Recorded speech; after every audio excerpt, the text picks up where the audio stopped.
The bank manager's voice was careful, measured in a way that immediately told me the truth had already chosen a side. "I don't think that's you," she said gently. "Your husband is here right now, with a woman who looks exactly like you." I was standing in my kitchen with the phone pressed to my ear, the kettle shrieking itself dry on the stove. I remember noticing that sound, how urgent it was, how easily it could have been ignored. "That's not possible," I said, and my voice didn't tremble. "He's on a business trip." There was a pause, the kind that rearranges a room. Then she spoke again, quieter now. "Please come in immediately." I didn't ask questions. I didn't cry. I turned off the stove, set the phone down, and got ready to speak. On the drive there, my mind didn't race. It rewound. I remembered the first time he learned my coffee order. Black, no sugar. He smiled like he'd unlocked a secret and told me it made me seem dangerous. I liked that he noticed details. I trusted him because he never raised his voice, because he listened, because he looked like a man who wanted a life, not a performance.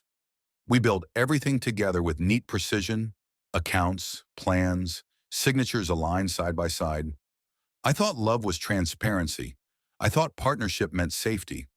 That was my first mistake. The signs had been there long before the call from the bank. A new password on his phone that he explained away with a joke.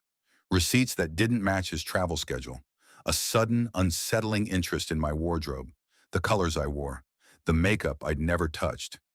I cataloged it all quietly because panic makes you sloppy, and I have never been sloppy. The first real fracture came the night I found an email draft he forgot to delete. It wasn't sent. It was saved, waiting. A list of instructions written with chilling care. My full name, my date of birth, a scanned copy of my signature, clean and perfect. I stared at it for a long time, long enough for something cold and steady to settle in my chest. He wasn't cheating for love. He was studying me. He was replacing me. I didn't confront him. I updated my passwords instead. I copied every document and moved them to a secure drive. I scheduled quiet consultations with a lawyer, a forensic accountant, and a woman whose entire career was built around identity fraud. I smiled at him on video calls and asked about his trip.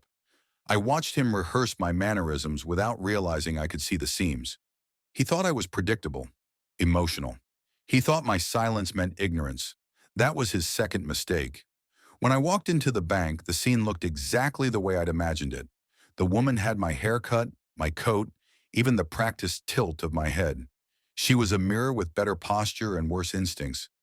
My husband stood beside her, relaxed, confident, already comfortable inside a future that didn't belong to him. My name was printed neatly on the paperwork. I didn't walk in angry. I walked in observant. "I'm here," I said. They both turned. His face emptied first. Hers followed half a second later.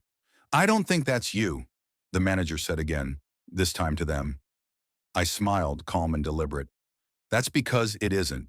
What followed didn't need volume. I had already frozen the accounts, flagged the fraudulent signatures, and filed the preliminary reports. The system moved quickly once it was told the truth. The woman reached for him instinctively, like a lifeline. He stepped away from her without thinking.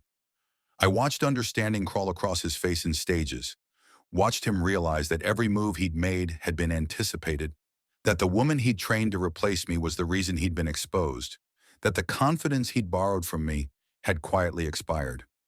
He opened his mouth to speak. I lifted one finger. "I know," I said evenly. "You thought you were smarter." The real confrontation didn't happen at the bank. That was just the lighting, the stage. The real moment came later in our living room, with our couch and our walls holding the sound. He sat across from me with his hands folded, like a man waiting to be forgiven. I gave him facts instead. I told him about the prenup clause he dismissed as unnecessary. I reminded him of the surveillance timestamps, the recordings of him coaching her on my voice, my expressions, my pauses. He kept asking why I hadn't said anything sooner, why I hadn't stopped him. I leaned forward then, close enough that he had to listen. "Because I wanted you to finish," I said. By the time the divorce was finalized, there was nothing left to argue. The company's shares reverted to me. The accounts were mine. The narrative was documented, precise, undeniable. She disappeared first. People like that always do when the spotlight turns honest. He stayed. He watched. That was the punishment. Sometimes I replay the bank call in my head, not the shock, but the calm. The moment I realized someone had tried to erase me and failed, I didn't scream. I didn't beg. I didn't even hate him the way he expected. I replaced the version of myself that trusted blindly with one that remembers everything. And when he finally understood who took his place, it wasn't her. It was me.